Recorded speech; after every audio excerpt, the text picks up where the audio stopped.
Gure ama hizkuntza delako, eta ea denon artean euskaraldia urte osoan egiten den.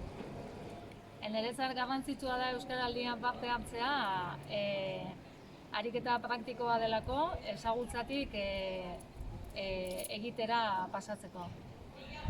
Nire ama hizkuntza euskara da, eta niretzako garrantzitsua da denok elkarrekin euskara sustatzea eta bultzatzea. Horregatik euskaraldian parte hartuko dut.